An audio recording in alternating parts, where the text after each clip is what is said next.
Vous avez été accusé de harcèlement sexuel. Vous avez déclaré à l'époque n'avoir absolument rien fait de mal. Maintenez-vous cette affirmation?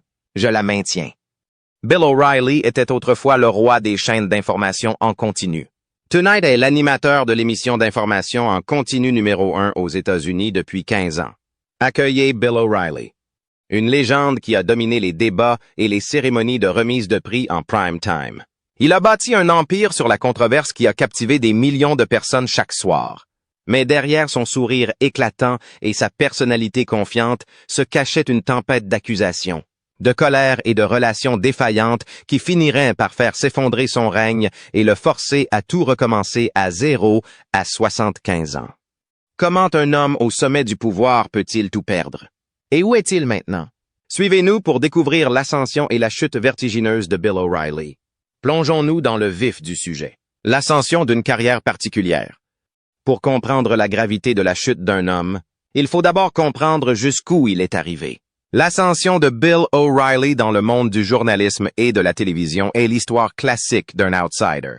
Un jeune homme aux origines modestes, animé par l'ambition, la curiosité et un talent pour raconter une bonne histoire. Dès son plus jeune âge, Bill a manifesté une soif d'apprendre et de questionner le monde qui l'entoure. Après le lycée, il est allé au Marist College, une petite école d'arts libéraux à Poughkeepsie, New York. C'est là qu'il a commencé à développer son intérêt pour la narration. Bill n'était pas seulement un rat de bibliothèque plongé dans les études universitaires. Il jouait au football, travaillait pour le journal de l'école et commençait à aiguiser les opinions tranchées qui définiraient plus tard sa carrière. Après Marist, il ne s'est pas arrêté là. Il a suivi une maîtrise en journalisme audiovisuel à l'Université de Boston. C'était une époque où le secteur était en pleine évolution. Les informations télévisées gagnant en popularité et en influence. Pour quelqu'un comme Bill, c'était l'occasion idéale. Il a appris les ficelles du métier de journaliste, acquérant les compétences nécessaires pour écrire des histoires convaincantes et les présenter avec assurance. À ce stade, il avait la ferme intention de devenir un acteur majeur du secteur. Mais la vie ne s'est jamais déroulée comme prévu, et vous n'imagineriez pas où la vie l'a mené ensuite. Les premiers emplois de Bill à la télévision n'étaient pas très prestigieux, mais ils étaient essentiels à son évolution. Il a travaillé comme reporter et présentateur pour de petites stations, passant d'une ville à l'autre. À Scranton, en Pennsylvanie, puis à Dallas, au Texas. Ses premiers concerts lui ont permis de perfectionner sa capacité à prendre des histoires complexes et à les décomposer en morceaux que le spectateur moyen pouvait facilement comprendre. Il n'avait alors aucun ego, juste une soif de réussite. Au fur et à mesure que son expérience grandissait, son ambition grandissait également. Bill a commencé à décrocher des emplois plus importants et plus intéressants, et a fini par évoluer vers des marchés importants comme Denver, Hartford et Portland. Chaque ville apportait son lot de défis, mais Bill les a tous abordés avec la même détermination et le même courage. Il avait le don de rendre les histoires immédiates et pertinentes, et sa personnalité a commencé à transparaître à l'écran. Les téléspectateurs l'appréciaient, il était attachant, sûr de lui et avait le don de rendre intéressant même les sujets les plus ennuyeux. Le tournant de sa carrière s'est produit lorsqu'il a rejoint CBS News en tant que correspondant. C'était un grand saut, qui lui donnait l'occasion de couvrir des sujets nationaux et internationaux. Bill n'avait pas peur des missions difficiles.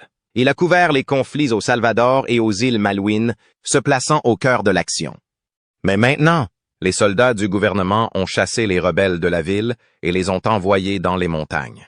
Les insurgés ont laissé tout cela derrière eux. Ces expériences ont non seulement renforcé sa crédibilité, mais l'ont aussi aidé à développer une présence imposante.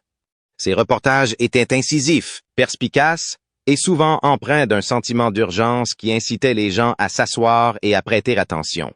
Mais c'est son passage à ABC News, puis à l'émission syndiquée Inside Edition, qui a vraiment commencé à faire de lui un nom connu du grand public. Dans Inside Edition, la personnalité de Bill occupait le devant de la scène. Il ne se contentait pas de rapporter les nouvelles, il les délivrait avec force. Son style audacieux et pragmatique a trouvé un écho auprès des téléspectateurs qui voulaient plus que des faits. Ils voulaient quelqu'un qui puisse communiquer avec eux. Quoi que ce soit, ce n'est pas écrit sur le prompteur. Je ne sais pas ce que c'est. Je n'ai jamais vu ça. Non, il y en a. On va faire un coup monté. Ouais. D'accord. Mais maintenant, je ne peux plus le lire. Il n'y a pas de mots dessus. Qu'il s'agisse de reportages d'investigation percutants ou de reportages plus légers sur des sujets d'intérêt humain, il apportait une énergie indéniable à l'écran. Puis vint le grand tournant qui allait définir sa carrière. Le programme O'Reilly sur Fox News. Ce n'était pas juste une émission. C'était un phénomène. Bill avait enfin trouvé la plateforme idéale pour exprimer pleinement son mélange unique d'instinct journalistique, d'opinions tranchées et de charisme. L'émission n'avait pas pour but de diffuser l'actualité au sens traditionnel du terme. Il s'agissait de la décortiquer, d'en débattre et de mettre les téléspectateurs au défi de réfléchir de manière critique. Les gens l'aimaient ou étaient en profond désaccord avec lui. Mais dans tous les cas, ils ne pouvaient pas s'empêcher de regarder. Il avait cette capacité à captiver les téléspectateurs, et pas seulement par ses arguments. Il s'agissait aussi de la manière dont il les présentait. Bill avait un style conversationnel qui semblait personnel. Il ne s'adressait pas seulement à vous. Il te parlait. « Es-tu aussi en colère que moi ce soir? » On se connaît depuis longtemps. On a déjà beaucoup parlé de ce genre de choses. Je suis très en colère à cause de ce verdict. Souvent, je m'adresse directement à la caméra, comme si j'étais assis juste en face de lui. Ce genre de lien a fait de lui l'une des personnalités les plus reconnaissables et les plus influentes de l'actualité télévisée. Ses slogans, comme « Spin Stops Here », sont devenus partie intégrante du lexique culturel, consolidant encore davantage son héritage. Retrouvez ce soir le conseil du jour. Waters. Miller et moi avons passé un très bon moment à Omaha, Tacoma, Washington récemment. En fait, j'aimerais vraiment faire plus de shows en direct dans tout le pays, mais je ne peux pas. Je suis trop occupé. L'ascension de Bill O'Reilly a été marquée par sa détermination sans faille, sa volonté de prendre des risques et sa capacité à s'adapter à un paysage médiatique en constante évolution. Des rédactions locales au sommet de la télévision par câble. Son parcours n'a rien d'ordinaire. Vous vous demandez probablement où les choses ont mal tourné pour lui. Eh bien, continuez à regarder pour découvrir le début de sa chute. Le déclin de Bill O'Reilly ne s'est pas produit du jour au lendemain. C'était comme voir des fissures se former dans une structure indestructible. C'est subtil au début, mais impossible à ignorer à mesure qu'elle se propage.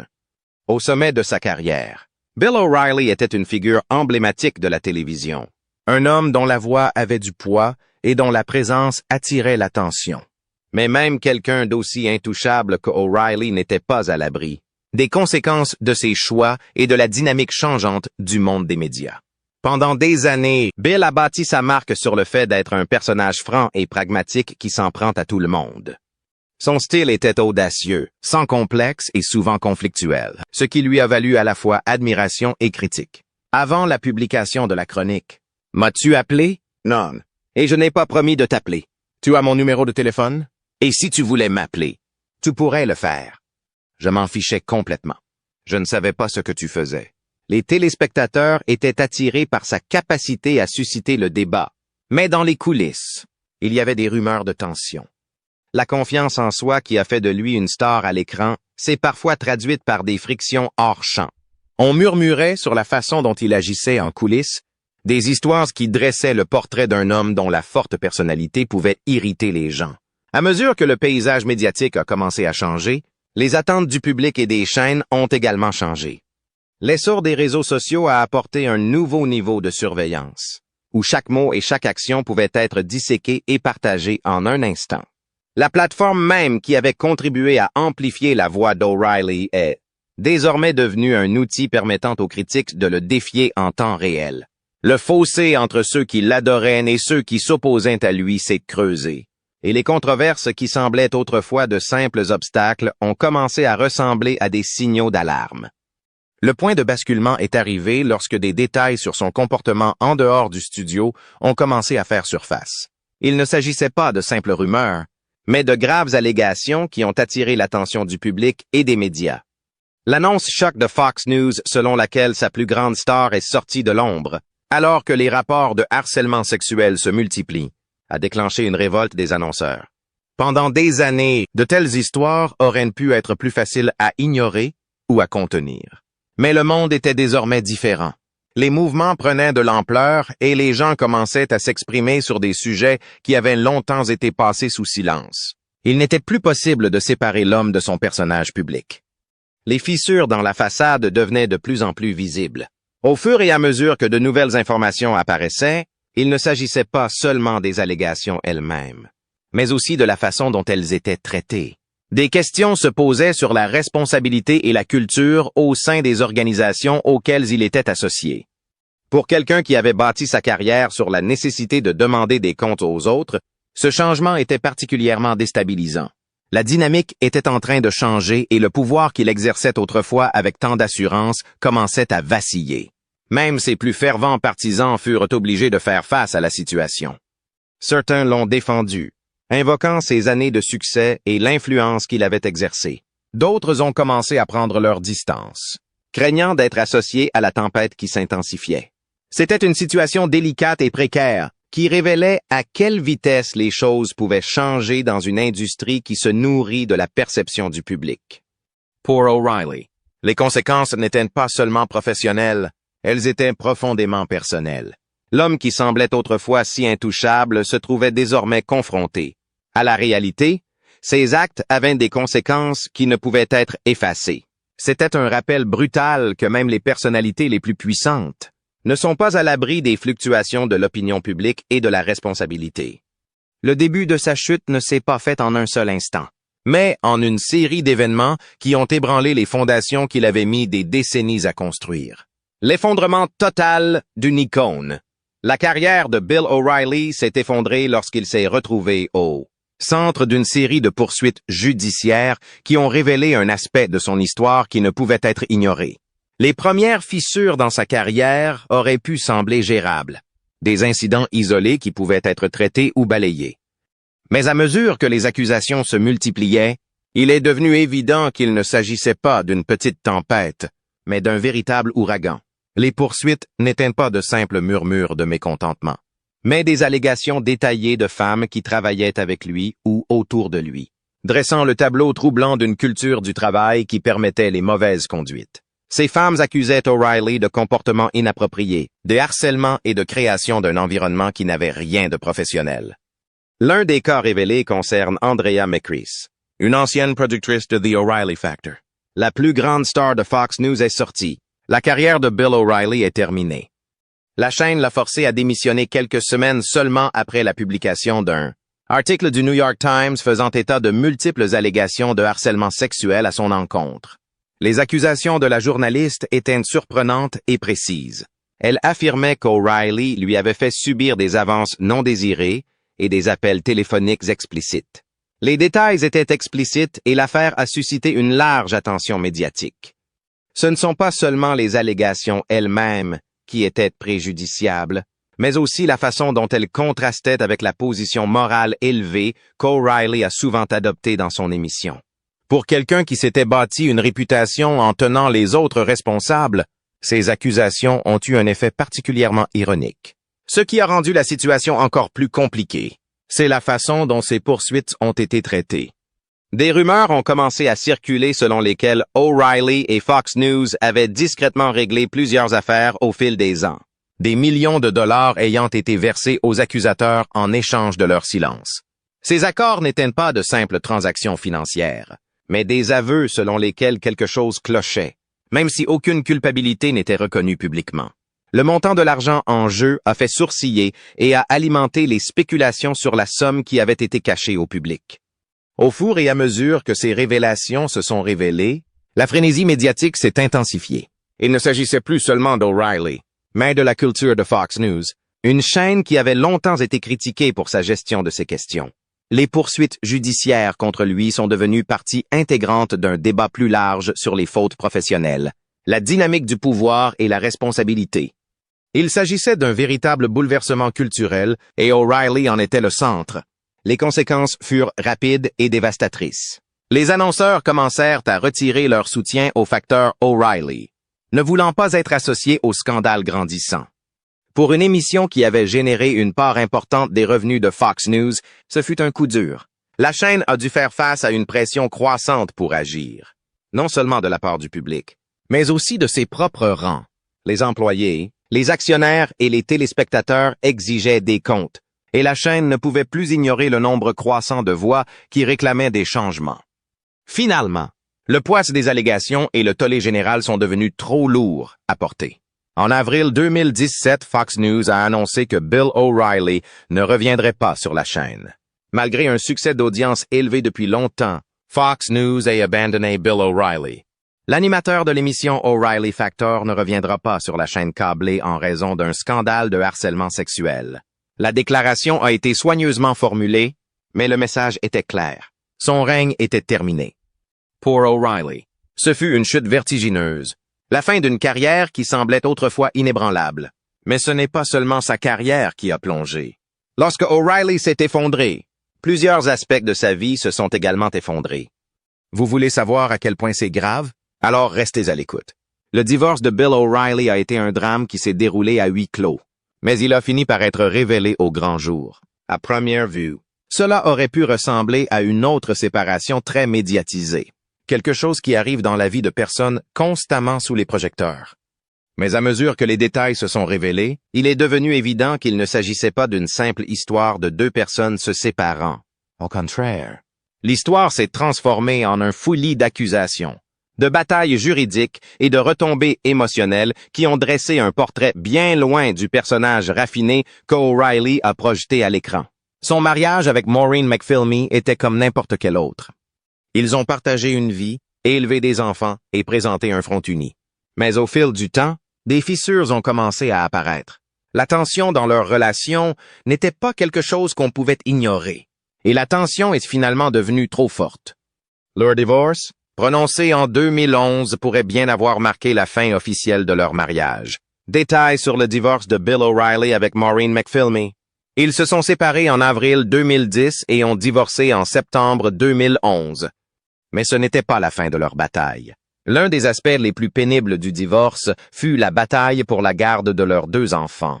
Les conflits autour de la garde des enfants ne sont jamais simples. Mais dans ce cas, ils sont devenus particulièrement âpres et conflictuels. O'Reilly, connu pour son caractère combatif, n'a pas cédé. Et McPhilmy non plus. Les accusations ont fusé dans tous les sens et la procédure judiciaire s'est éternisée, transformant ce qui aurait dû être une affaire familiale privée en un spectacle qui a attiré l'attention du public. McPhilmy a accusé O'Reilly d'avoir tenté de manipuler la situation à son avantage. Elle a affirmé qu'il avait utilisé sa richesse et son influence pour influencer l'issue de la bataille pour la garde des enfants. De son côté, O'Reilly s'est présenté comme un père dévoué, qui ne voulait que le meilleur pour ses enfants. C'était un scénario classique du type « il a dit, elle a dit », les deux parties présentant des versions très différentes de la vérité. Les choses ont pris une tournure encore plus sombre lorsque des rapports ont fait surface sur le comportement d'O'Reilly à la maison. Une allégation particulièrement choquante est venue de leur fille, qui aurait déclaré à un médecin légiste désigné par le tribunal qu'elle avait vu O'Reilly maltraiter physiquement sa mère. Elle a décrit un incident au cours duquel O'Reilly aurait traîné McPhilmy dans un escalier par le cou. L'accusation était profondément troublante, non seulement en raison de sa nature, mais aussi parce qu'elle contrastait fortement avec l'image qu'O'Reilly avait cultivée au fil des ans en tant qu'autorité morale et défenseur des valeurs familiales traditionnelles. O'Reilly a nié avec véhémence ces accusations, les qualifiant de fausses à 100%, et accusant son ex-femme d'utiliser les enfants pour nuire à sa réputation. Il a maintenu qu'il était un père aimant et attentionné, engagé envers sa famille même après le divorce. Mais le mal était fait. Ces accusations, combinées à la bataille acharnée pour la garde de ses enfants, ont créé un récit impossible à ignorer. Pour quelqu'un qui avait bâti sa carrière sur des prises de position morale, le divorce et ses conséquences ont jeté une ombre sur son image publique. Les batailles juridiques ne se sont pas arrêtées avec la bataille pour la garde des enfants. O'Reilly et McPhilmy ont continué à se disputer sur des questions financières et sur les termes de leur accord de divorce. Il semblait que chaque aspect de leur séparation était entaché de conflits, chaque nouveau conflit ajoutant une couche supplémentaire d'amertume à une situation déjà toxique. Pendant des années, les retombées de leur divorce ont persisté, rappelant constamment à quel point la fin d'un mariage peut être compliquée et douloureuse, surtout lorsqu'elle se joue en public. Au final, le divorce a révélé une facette d'O'Reilly que beaucoup de ses fans n'avaient jamais vue auparavant. Il ne s'agissait pas seulement de la fin d'un mariage, mais de la destruction d'une image soigneusement construite. L'homme qui semblait autrefois si maître de lui, si autoritaire, apparaissait désormais vulnérable et profondément imparfait. Plus tard, O'Reilly a accusé McPhilmy de l'avoir induit en erreur sur les termes de leur accord de séparation. Il a affirmé que McPhilmy avait utilisé l'argent qu'elle avait obtenu de leur accord pour financer une relation extra-conjugale existante. On voit que son mariage n'était pas une promenade de santé. Et si vous pensez que c'était extrême, attendez de découvrir quelle est sa relation avec ses enfants. Le regard que les enfants de Bill ont sur lui. La façon dont les enfants de Bill O'Reilly le décrivaient comme un homme en colère dressait un tableau très différent de celui que ses téléspectateurs avaient l'habitude de voir à la télévision. À l'écran, il était connu pour ses débats enflammés et ses critiques acerbes. Mais ses propos étaient souvent considérés comme faisant partie du show, comme un personnage taillé pour la caméra. Derrière les portes closes, en revanche, il semblait que cette intensité le suivait chez lui, créant une atmosphère avec laquelle ses enfants avaient du mal à vivre. Ses descriptions n'étaient pas de simples commentaires. Ses enfants auraient parlé de son caractère, d'une présence constante qui planait sur la dynamique familiale. Ce n'était pas non plus le genre de colère qui disparaissait rapidement. C'était le genre de tension qui perdurait, qui façonnait le ton des interactions et laissait une trace dans les relations au sein du foyer. Pour les enfants, vivre avec ce genre de tension peut donner l'impression de marcher sur des œufs, sans jamais savoir ce qui pourrait déclencher une explosion. Ce qui rendait leur récit particulièrement frappant, c'était leur côté détaillé et personnel. L'une des descriptions les plus discutées a été faite lors de la bataille pour la garde des enfants entre O'Reilly et son ex-femme, Maureen McPhilmy. Leur fille aurait déclaré à un évaluateur désigné par le tribunal que la colère de son père n'était pas seulement quelque chose dont elle avait été témoin. C'était quelque chose qu'elle ressentait profondément. Elle a raconté des moments où il s'emportait, transformant des situations ordinaires en rencontres explosives. Ce n'était pas seulement le volume de sa voix ou la dureté de ses mots. C'était la façon dont sa colère semblait remplir la pièce, rendant la respiration difficile, sans parler de la détente. Ces descriptions ne présentaient pas seulement O'Reilly comme un homme en colère. Elles le présentaient comme quelqu'un dont la colère façonnait la structure même de la vie familiale. Pour ses enfants, il ne s'agissait pas seulement d'incidents particuliers, mais du sentiment général d'être en sa présence. Le poids émotionnel d'un tel environnement peut être écrasant, surtout pour les jeunes esprits qui tentent encore de donner un sens au monde. Le foyer peut ressembler moins à un sanctuaire qu'à un lieu de malaise. Le contraste entre la personnalité publique d'O'Reilly et ses descriptions personnelles était saisissant. À la télévision, il se présentait souvent comme un défenseur des valeurs familiales traditionnelles, un homme qui croyait en la discipline et la structure. Mais les témoignages de ses enfants laissaient penser qu'en coulisses, ces valeurs se manifestaient parfois par une rigueur allant jusqu'à l'intimidation. Il ne s'agissait pas seulement de règles et d'attentes. Il s'agissait de l'impact émotionnel que cela représentait, pour quelqu'un comme O'Reilly, qui aimait le contrôle et l'ordre. L'idée que ses enfants puissent le voir comme un homme en colère a probablement touché une corde sensible. C'est une chose d'être confronté aux critiques des téléspectateurs ou des collègues. Mais les entendre de la bouche de ses propres enfants est un poids dont il est difficile de se débarrasser. Leurs propos n'étaient pas seulement des critiques, ils reflétaient la façon dont son comportement avait façonné leurs expériences et leur perception de lui. Ce qui rendait la situation encore plus poignante était le fait que ces descriptions survenaient dans le contexte d'un divorce amer et d'une bataille pour la garde de leur enfant. Dans une atmosphère aussi chargée, chaque mot a un poids supplémentaire. Chaque accusation semble amplifiée. Mais même dans ce contexte, la façon dont ses enfants parlaient de lui laissait une impression qui ne pouvait être ignorée. Malgré le fait que sa vie et sa carrière se soient effondrées, on ne devinerait jamais ce qu'a fait O'Reilly ensuite. O'Reilly après Fox News. Lorsque Bill O'Reilly a quitté Fox News, c'était comme si un trou géant avait été creusé dans la chaîne. Il avait été le visage de la chaîne pendant des années, un nom synonyme de télévision en prime time et de débats enflammés. Mais une fois qu'il a quitté la chaîne, le rythme de sa vie et de sa carrière a complètement changé. Ce n'est pas comme s'il avait disparu du jour au lendemain. Un homme comme O'Reilly ne se fond pas dans le décor. Au contraire, il a changé de cap, essayant de se frayer un nouveau chemin tout en faisant face à la réalité de ne plus être au sommet du monde de l'information en continu. Au début, on s'intéressait à ce qu'il ferait ensuite. Les gens voulaient savoir s'il allait lancer une autre émission, rejoindre une chaîne concurrente ou trouver un autre poste de haut niveau. O'Reilly, cependant, a opté pour une voie qui lui semblait à la fois familière et différente. Il s'est tourné vers le monde numérique. Il a lancé un podcast intitulé No Spin News, qui portait le même titre et le même ton que son célèbre segment sur Fox. C'était comme s'il disait « Je suis toujours là. Je fais ce que j'ai toujours fait, mais dans un nouvel espace. » L'émission est devenue pour lui une plateforme pour parler directement à son public sans les contraintes d'un réseau. Cela lui a donné une certaine liberté. Mais cela s'est également accompagné du défi de maintenir sa pertinence dans un paysage numérique de plus en plus encombré. Malgré ce nouveau terrain, ce n'était pas la même chose que lorsqu'il était à la Fox. La portée de la télévision par câble, avec ses millions de téléspectateurs, ne pouvait pas être facilement reproduite en ligne. Son podcast et son site Internet ont attiré un public fidèle, mais l'échelle était différente. C'était comme passer d'un concert dans un stade bondé à un concert devant un public plus restreint et plus intime. O'Reilly a su s'adapter à ce changement, en s'adressant à son public cible d'une manière qui lui semblait personnelle et directe.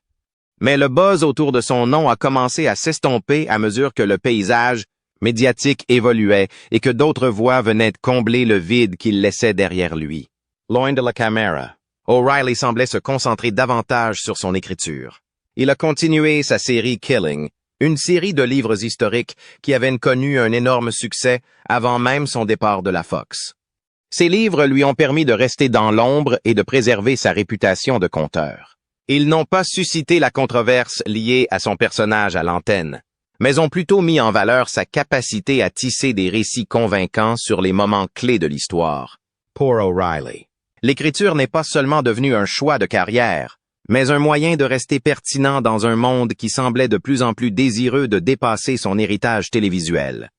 Mais sa vie après Fox ne se résume pas uniquement au travail. L'absence de son émission du soir lui laisse du temps pour d'autres activités, notamment une existence plus calme et plus privée. Bien qu'il fasse encore des apparitions occasionnelles dans des interviews ou des événements publics, il semble se tenir à l'écart des projecteurs. Ce changement s'accompagnait sans doute de son lot de défis. Pour quelqu'un qui s'était épanoui grâce à l'énergie que lui procurait le fait d'être au cœur de l'action, s'adapter à un rythme plus lent n'était peut-être pas facile. Pourtant, O'Reilly semblait l'accepter, se concentrant sur les choses qu'il pouvait contrôler et laissant tomber le reste. Une chose n'a pas changé, sa volonté de dire ce qu'il pense. Que ce soit dans son podcast, dans des interviews ou dans ses livres, O'Reilly a continué à partager ses opinions sur la politique, la culture et les médias. Il est resté sans complexe lui-même, s'appuyant sur les traits qui ont à la fois défini son succès et attiré les critiques au fil des ans. Cette cohérence était une arme à double tranchant, car si elle permettait de capter l'attention de son public cible, elle renforçait également l'image polarisante qui avait fait de lui un sujet de controverse. Pensez-vous que les accusations portées contre lui sont fondées? Ou s'agit-il simplement d'histoires inventées pour le faire tomber? Partagez vos réflexions avec nous dans la section des commentaires. N'oubliez pas d'aimer, de partager et de vous abonner pour en savoir plus. Cliquez également sur la vidéo suivante diffusée sur